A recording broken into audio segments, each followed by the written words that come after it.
In Pinewood Studios, England, the Daily Planet set has been built in perfect detail. Tons of office equipment is brought in from the United States.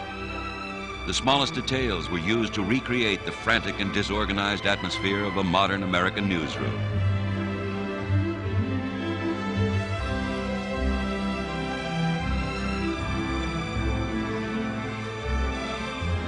The newsroom of the Daily Planet contains all the old familiar faces and some young familiar ones, like Mark McClure playing photographer Jimmy Olsen.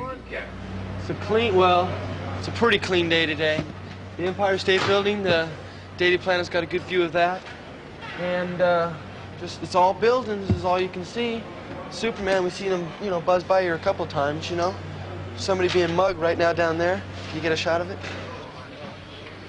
But over here, Clark Kent. This is Clark Kent's desk, but nobody knows he's Superman. So, and Clark here, and then the chief, his office is right in there. It's got all the pane glasses. Jimmy Olsen doesn't even have a desk. Photos by James Olsen, Lex Luthor. That guy, what a, look at that. You see what it says? Lex Luthor was jailed yesterday for life plus 25 years. That's tough. That's tough. So he's gone for a while, I guess.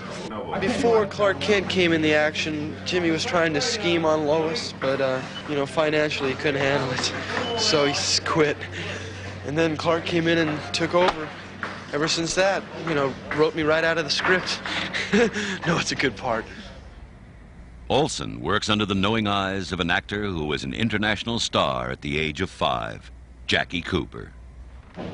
Perry White is the editor of the Daily Planet, the news editor, and I think this kind of a headline is typical of Perry.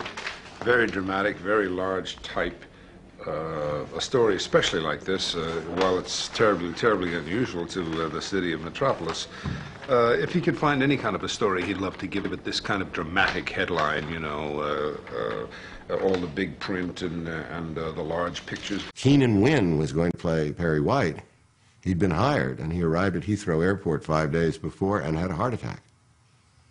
And went right to the hospital. We had no Perry White. We had to shoot in 5 days. We had no other cover set. And we just started to go through things. And Dick had a whole list of possible Perry Whites. We were calling them. If they weren't at home, we never called again. We just kept calling. Jackie Cooper answered the phone for Dick, and Dick said, "Jack, how'd you like to play Perry White?" We talked a little bit. He made it sound very interesting, and it was like, "We need you now." He says, "I wish you could get on the plane this minute." And because they were in England getting ready to film. And in less than a day, I was on my way. I didn't get a script to read until I got there because I got away so fast. And it was very exciting.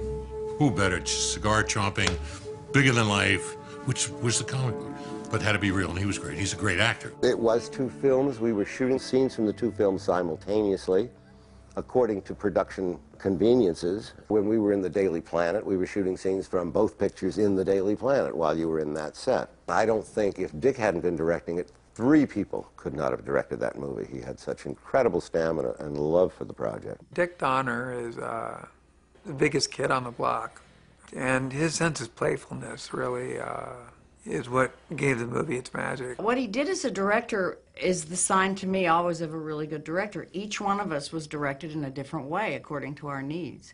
And he figured out very early on one's vulnerability as an actor, one's strength, and helped you that way. He knew that if he got my energy up, got me giggling, and then let me roar into a scene, that you never knew what would happen, and that often something very funny and good would come out of it. So he would do that with me. He'd joke with me. He'd tease me relentlessly, pull practical jokes, and always get me. We agreed this would be down, right? Yes, and all will go over there in a perfect piece of coordination, raise it, and go out.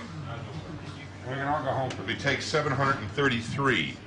I broke it down the way an actress normally would. She's in love with Superman, so she behaves one way with him in a rather little girlish, sort of flustered, cooey way. And then when she was with Clark, who was easily dismissible as a romantic suitor, she was kind of more ballsy and, just kind of tossed him off. First thing that Dick Donner had to do to work with her was to get her to stop swaggering, because she wore cowboy boots and kind of barrel-legged from having ridden so much. So it was quite a project with Margot, but her charm shined through and made her very lovable, very adorable. And audiences really responded, I think. The relationships between all of us were real, genuine relationships. There's just no question about that. They were deep, they were long-lasting. And Dick really took care of us. For Clark Kent, I basically thought a guy, you know, who's a bumbler, who is very well-meaning but insecure. So I kind of stole from Cary Grant. Then what I did was I tried to work on a stutter a little bit and a different body position and tried to create some difference between the characters. Chris was very specific about Clark never behaving like Superman. Russell, Russell, Russell, Russell. Oh, Jesus. We nail him. This is the most honest thing you're gonna do. Get the picture? Show him. Get the picture. He'll see it. I mean, just indicate it with your eyes. Now, take your time. Did you ever feel like you couldn't remember your lines? You unplugged my typewriter?